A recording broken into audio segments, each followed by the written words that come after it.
उद्धव ठाकरेंची पत्रकार परिषद सुरू झालेली आहे, थेट जाऊयात.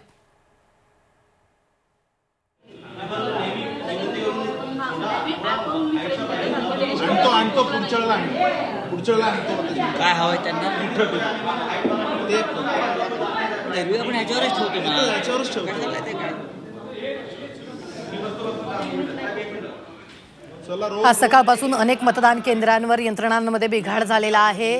स्वतः आदेश बांदेकर यांच्या देखील मतदान केंद्रावर जो तो यंत्रणांमध्ये बिघाड होता. तब्बल 3 तास त्यांनी रांग लावून मग मतदान केलेलं आहे आणि त्यानंतर खरं तर वेगवेगळ्या केंद्रांवर यंत्रणांमध्ये बिघाड होता. आणि आता 5 वाजता आता या सगळ्या विषयांवर उद्धव ठाकरे नेमकं काय बोलणार याकडे सगळ्यांचं लक्ष लागलेलं आहे. काही वेळातच उद्धव ठाकरे जे ते बोलणार आहेत. पत्रकार परिषदेला सुरुवात होणार आहे.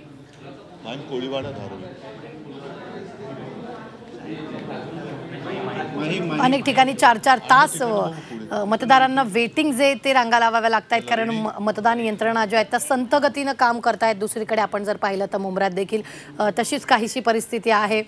तर दुसरीकडे पवईमध्ये देखील तशीच परिस्थिती आहे. अनेक मतदान केंद्रांवर जे ते संत गतीनं मतदान सुरू असल्याचं निदर्शनास आल्यानंतर आता या सगळ्या विषयांवर उद्धव ठाकरे नेमकं काय बोलणार याकडेच सगळ्यांचं लक्ष लागलं.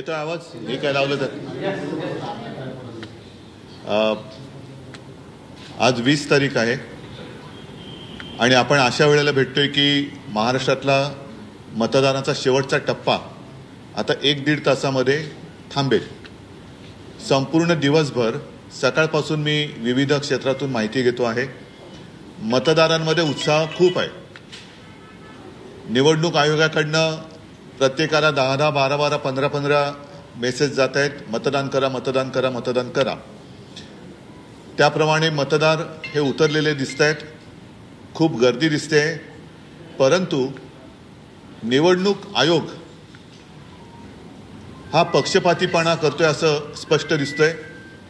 मतदारांमध्ये उत्साह आहे, पण निवडणूक आयोगाचे जे तथाकथित प्रतिनिधी मतदान केंद्रात बसलेत त्यांच्याकडनं खूप दिरंगाई केली जाते.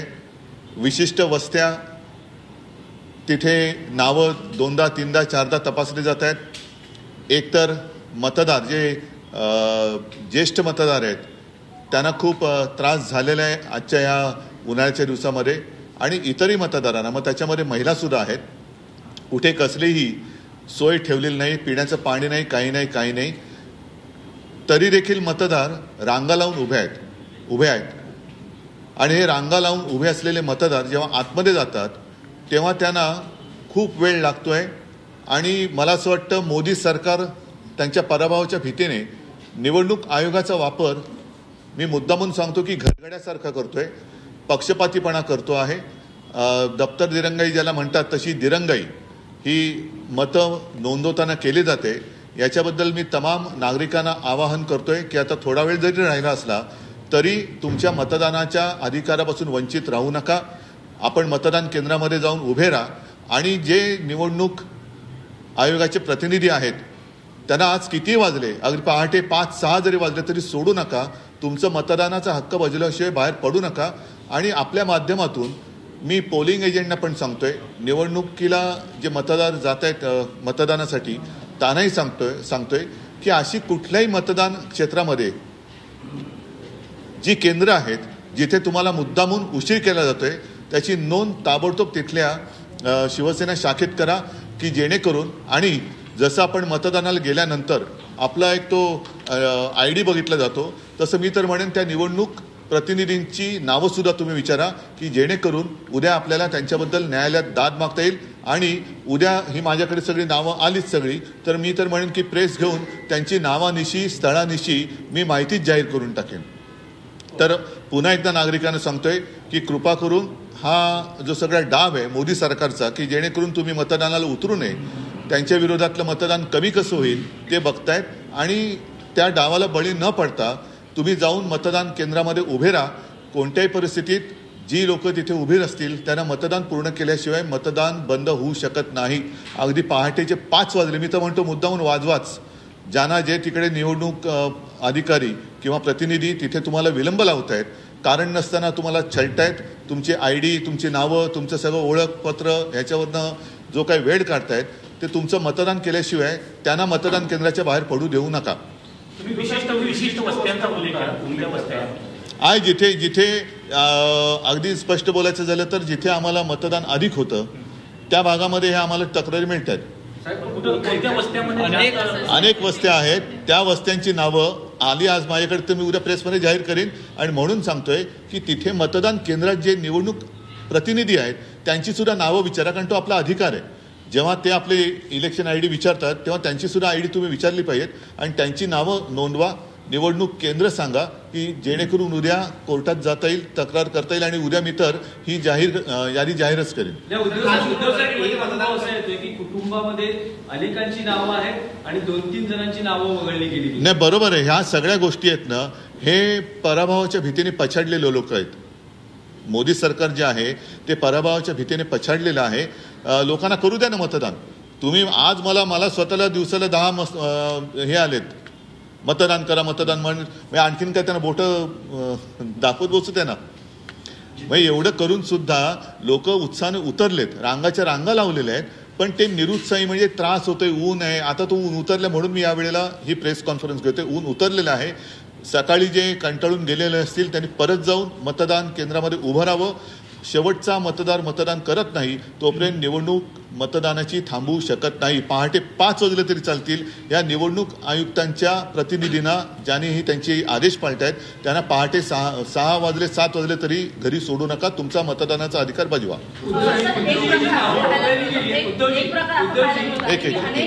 याला संबंधित विषय बरं, आहे. नावं वगळली गेली आहे. तुम्हाला काही राजकीय कटाचा संशय येतो आहे का?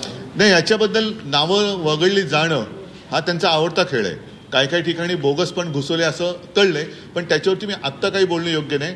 तूर्त जो विलंब लावला जातोय, आतमध्ये गेल्यानंतर तुमचं नाव काय, तुमच्या भावाचं नाव काय, अरे दिले ना निवडणूक ID ते दिलेलं आहे, मग फोन आत नेऊ नका. मग तुम्ही मतदान करा जेव्हा सांगता तेव्हा तुम्ही सांगायला पाहिजे ना की काय काय घेऊन यायला पाहिजे. मोबाईल आणू नका, मग करू नका.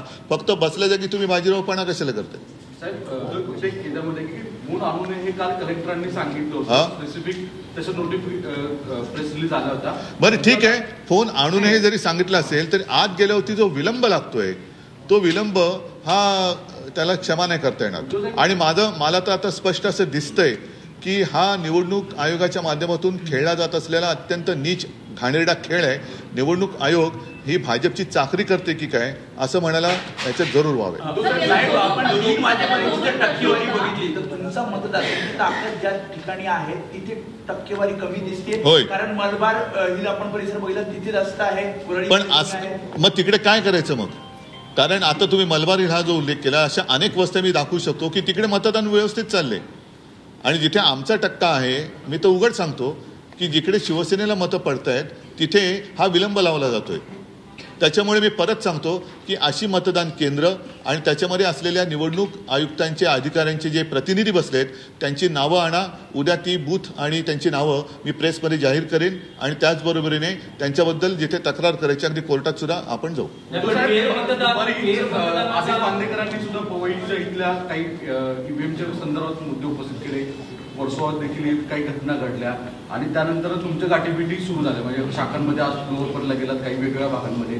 महायुतीच्या नेत्यांचं आता स्पष्ट मत आहे की उद्धवजींनाच जमीन पायखालचे सरकतायत. ते सोडा, ते जाऊ द्या. तो फालतूपणा आता बस झाला त्यांचा. ते घरी जायची वेळ झाली. आजच्या मतदानावर बोलू.